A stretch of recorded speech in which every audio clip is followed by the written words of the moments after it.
ဂျပန်မြန်မာ BND YouTube channel နဲ့ TikTok ကြည့်ရှုနေကြတော့အားသားဝန္ဒရှင်ပြည်သက်များအားလုံးပဲမင်္ဂလာပါခင်ဗျာကျွန်တော်တို့နေ့စဉ်ပုံမှန်နေဆက်မီဒီယာ2026အဘဖလာဘောလုံးပွဲစဉ်တွေတော့မှာပွဲစဉ်တချို့ဒါ30ဆွေးနွေးပြီးနေတာဖြစ်ပါတယ်ဒီနေ့မှာဆိုလဲကျွန်တော်တို့ဒါ round of 60ပေါ့နော်ကျွန်တော်တို့အုပ်စုဒါ16နှစ်အဆင့်မှာဒီနေ့ဆိုတာနှစ်ပွဲကံပွဲရှိတယ်ပေါ့ဒီပွဲစဉ်ကိုကျွန်တော်တို့ကျွန်တော်ကိုယ်စင်နဲ့အတူအများကြီးမတန်ဆွမ်းပုံမှန်မောင်နဲ့ဆွေးနွေး30ပေးမှာဖြစ်ပါတယ်အခုမင်္ဂလာပါကိုမင်္ဂလာပါညီလေးဟုတ်ကဲ့ပါကိုပိတ်သက်ကြီးလည်းမင်္ဂလာပါဟုတ်ကဲ့ပါကိုဒီနေ့ကျွန်တော်တို့ဆွေးနွေးသုံးသပ်မဲ့ပွဲရနှစ်ပွဲရှိတယ်ပေါ့နော်ဟုတ်ကဲ့ပါဟုတ်ပထမပွဲစဉ်ကတော့ကျွန်တော်တို့မြန်မာစံတော်ချိန်10နိုင်ခွဲမှာအာဂျင်တီးနားနဲ့တောင်အာဖရိကအီဂျစ်တို့အရှင်ပြန်ကစားကြမှာ2နိုင်ခွဲမှာတော့ကျွန်တော်တို့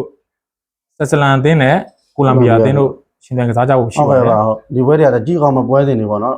်တန်ဖိုးမြင့်လာလေကြီးကောင်းလာပြီဟုတ်ကဲ့ပါဟုတ်ဒါဆိုကျွန်တော်တို့ဒါအာဂျင်တီးနားနဲ့အီဂျစ်ပွဲကိုဒါ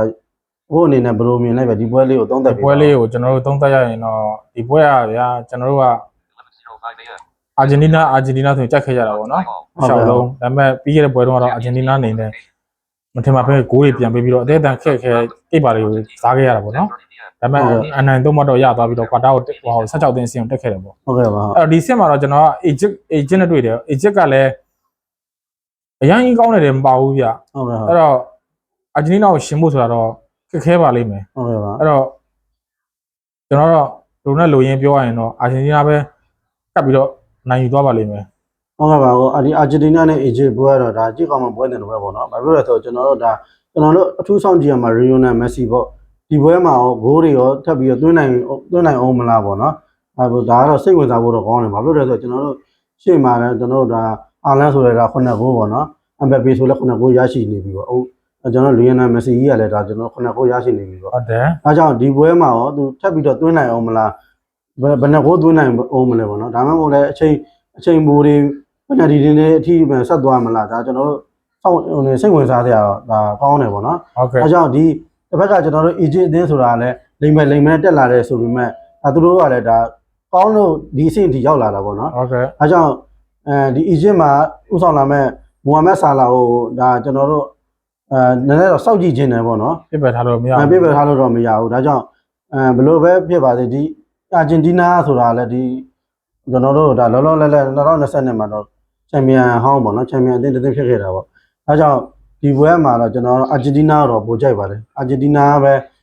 2-0လောက်နဲ့နိုင်သွားအောင်မလို့ထင်ပါတယ်ဟုတ်အာဂျင်တီးနားတော့ကျွန်တော်ညီကအနိုင်တေချာဆုံးပေါ့နော်ဟုတ်ကဲ့ဟုတ်အဲ့တော့ပိတ်သက်ကြီးလဲမကြမီချိန်တွင်းမှာကျွန်တော်စောင့်မကြည့်ရှုအောင်ပါဆန်နိုင်ခွက်ဆိုတော့ကျွန်တော်တို့ရဲ့မြန်မာနိုင်ငံကအချိန်နဲ့ဆိုတော့ကြည့်ကောင်းတဲ့အချိန်လေးပေါ့နော်အားပေးကြပါဦးအဲ့တော့ဒုတိယပွဲစဉ်အနေနဲ့တော့ကျွန်တော်တို့နာနဲ့2နာရီခွဲမှာ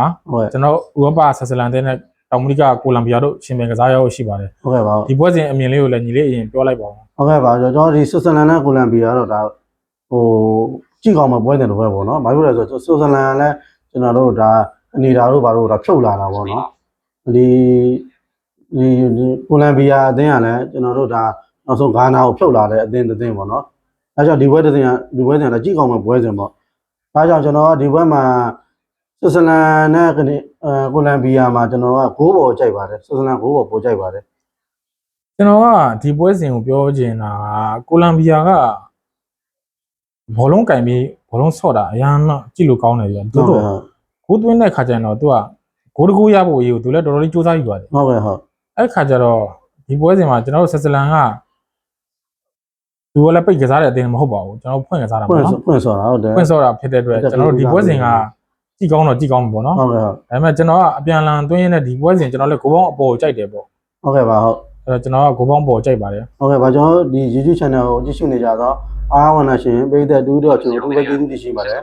ကျွန်တော်တို့ညီကိုတော့ဒါအများကြီးမတန်ဆွမ်းနေဖြစ်တဲ့အတွက်ကျွန်တော်တို့ဒါဆွေးနွေးသုံးသက်ပေးတာအင်တာနက်ကနေပြီးရရှိလာတဲ့အချက်လက်တွေကြည့်ပြီးဆွေးနွေးသုံးသက်ပေးနေဖြစ်ပါတယ်ဒါကြောင့်ကျွန်တော်တို့ညီကိုတွေအားပေးနဲ့နောက်လာမယ့်ဗီဒီယိုတွေမှာဒီထက်မကပုံမကောင်းမွန်တဲ့သုံးသက်ချက်တွေနဲ့အတူ2026ကမ္ဘာဖလားကြီးကိုဒါပြန်လည်ရောက်ရှိလို့လာပါအောင်မယ် See you next video ကျေးဇူးများတင်ပါတယ်